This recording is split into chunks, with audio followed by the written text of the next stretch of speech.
bertemu kembali bersama Ibu Guru Nita. Apa kabarnya hari ini? Pasti luar biasa. Oke, sebelum kita lanjut ke materi kita hari ini, mari kita meminta pertolongan kepada Tuhan. Mari kita awali dengan doa, kita berdoa. Allah Bapa dalam kerajaan surga, pada saat ini Tuhan Yesus, kami datang bersyukur kepadamu, karena Engkau senantiasa selalu menyertai kami dari awal, pertengahan, hingga pada hari ini. Dan pada saat ini Tuhan Yesus, kami akan belajar. Berkatilah Ibu Guru yang akan memberikan materi hari ini. Semoga anak-anak-Mu dapat menerimanya dengan baik. Dan ya Tuhan, kami berdoa juga buat orang tua yang ada di rumah. Berilah mereka kesabaran ya Tuhan, kekuatan untuk membimbing anak-anak-Mu yang ada di rumah sesuai dengan sur dengan kehendak-Mu. Tuhan Yesus, inilah doa kami, dalam nama-Mu kami berdoa. Haleluya, amin.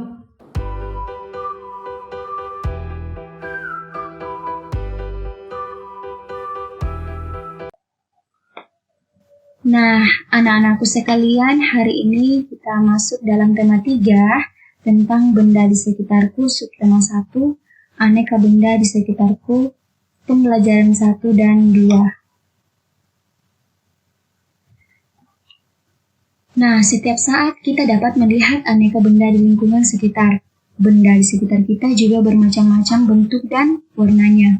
Ada benda yang berukuran besar, dan ada juga benda yang berukuran kecil.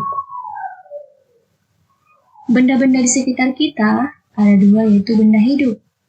Benda hidup adalah sesuatu yang dapat bergerak seperti manusia, hewan, dan tumbuhan.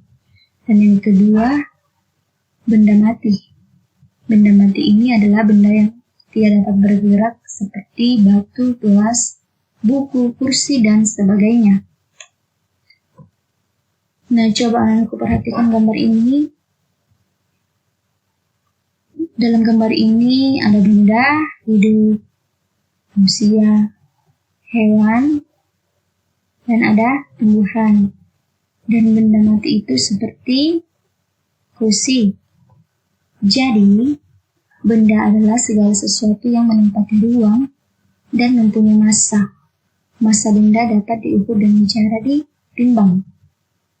Kita lanjut, manusia, hewan, tumbuhan, batu, buku, maupun kursi itu menempati ruang. Benda-benda itu juga dapat ditimbang. Bagaimana membedakan benda dengan bukan benda? Apakah cahaya termasuk benda? Lalu bagaimana dengan panas? Cahaya dan panas bukanlah benda. Dan cahaya dan panas ini tidak dapat menempati ruang dan tidak dapat ditimbang. Nah, di sini kita akan mengamati gambar-gambar yang ada di bawah ini. Nah, kita akan melingkari mana gambar yang bukan termasuk benda. Ingat ya, benda itu menempati ruang dan tidak dapat ditimbang. Untuk panas api unggun tidak termasuk benda karena tidak menempati ruang dan tidak bisa ditimbang. Kemudian minyak goreng. Minyak goreng ini termasuk benda.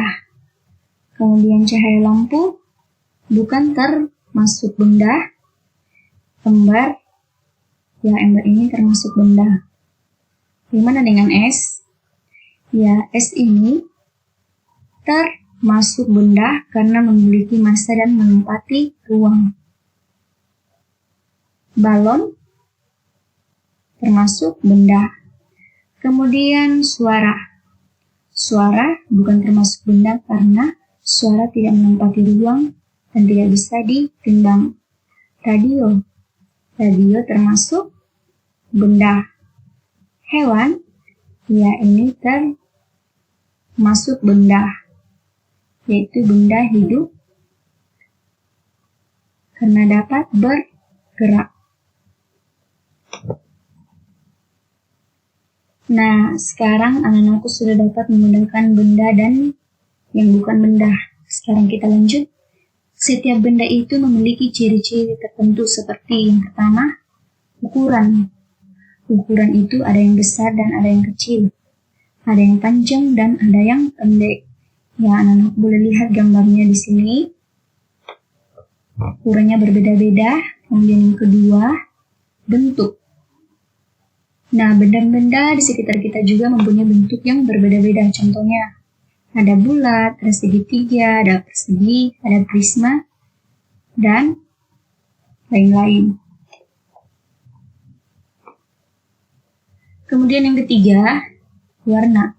Benda di sekitar kita juga mempunyai bermacam-macam warna. Nah, coba aku lihat warna-warna benda yang di bawah ini. Ada biru, ada abu-abu, ada ungu, orange, dan sebagainya. Nah, sekarang ini adalah contoh untuk mengelompokkan benda berdasarkan ukuran, bentuk, maupun warnanya. Kita mulai dari ukuran besar, seperti rak buku, kursi, lemari, gedung sekolah, meja, dan sebagainya. Kemudian kita masuk dalam benda yang berbentuk lingkaran, seperti jam dinding, bola, kompas, tutup tempat minum, uang logam, dan lain sebagainya. Kemudian yang ketiga, benda yang berwarna putih. Nah, benda yang berwarna putih itu contohnya seperti buku tulis, pen tulis, buku gambar, keramik, dan sebagainya. Nah, sekarang kita masuk dalam pengukuran. Ukuran benda bermacam-macam. Kita dapat mengukurnya dengan menggunakan alat ukur seperti alat ukur mister. Nah, alat ukur mister ini terdapat angka-angka yang mulai dari 0 dan seterusnya. Dan mempunyai satuan, yaitu cm yang artinya sentimeter. Kemudian yang kedua, meteran pita yang biasa digunakan penjahit ya. Nah, coba lihat contohnya. Yang pertama, mengukur panjang pulpen dengan menggunakan mistar. Perhatikan, kita akan meletakkan panjang pulpen di sini. Kita mulai dari ujung pulpen lurus dengan angka 0 dan ujung pulpen lainnya lurus dengan angka 14. Maka panjang pulpen ini adalah 14 cm. Kemudian contoh yang kedua, coba lihat, kita akan mengukur panjang handphone. Kita akan letakkan seperti ini. Kemudian lurus dengan angka 0. Kemudian ujung lainnya, coba perhatikan. Ujung lainnya itu sejajar dengan garis yang mendekati angka 7. Hasil pengukuran tidak menunjukkan angka yang tepat, maka digunakan pembulatan ke sentimeter terdekat. Nah, contohnya seperti ini ya. Itu 7.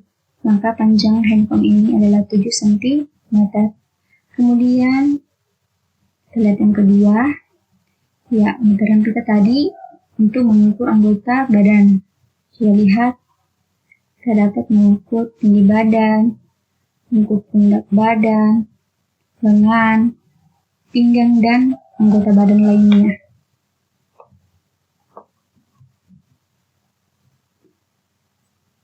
Lanjut, benda dapat dibuat dari bermacam-macam bahan. Ada benda yang terbuat dari batu, kayu, besi, kaca, plastik, dan sebagainya.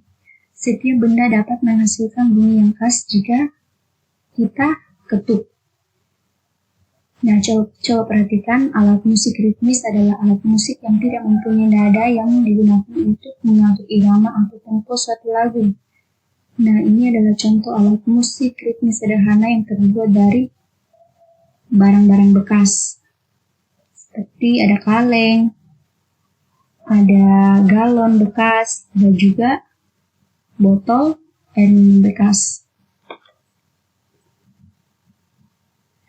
Nah, selain itu, sebagai latihan dasar kita dapat juga menggunakan alat musik ritmis kreasi, seperti kita dapat berlatih dengan irama seperti simbol di bawah ini.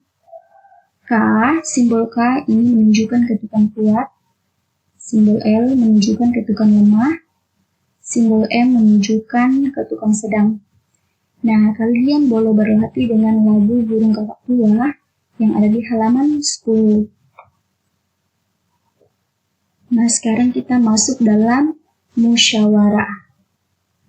Musyawarah adalah segala sesuatu yang harus diselesaikan atau dibicarakan secara bersama-sama. Ya, jika ada masalah seperti dalam gambar seperti ini, kita harus menyelesaikannya secara bersama-sama. Jadi, tidak boleh memaksakan kehendak ataupun keinginan.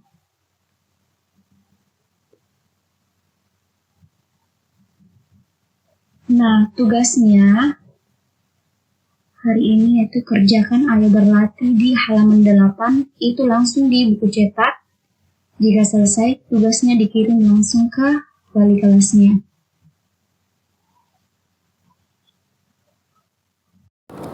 Nah, demikianlah materi kita hari ini. Semoga anak-anakku dapat mengerti dan memahami.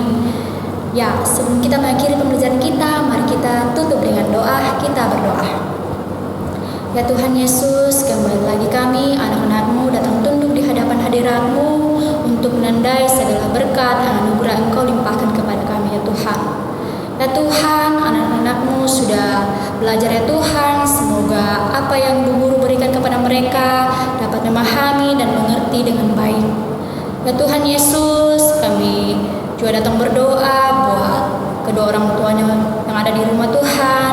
Mari Engkau berkati mereka, berikanlah mereka kebijaksanaan, kesabaran, kesehatan untuk mendidik anak-anak-Mu yang ada di rumah, dan kami dengan guru boleh bekerja sama dengan baik. Tuhan Yesus, inilah doa anak-Mu, di dalam nama-Mu kami berdoa. Haleluya, amin. Ya, tetap semangat anak-anakku, jaga kesehatan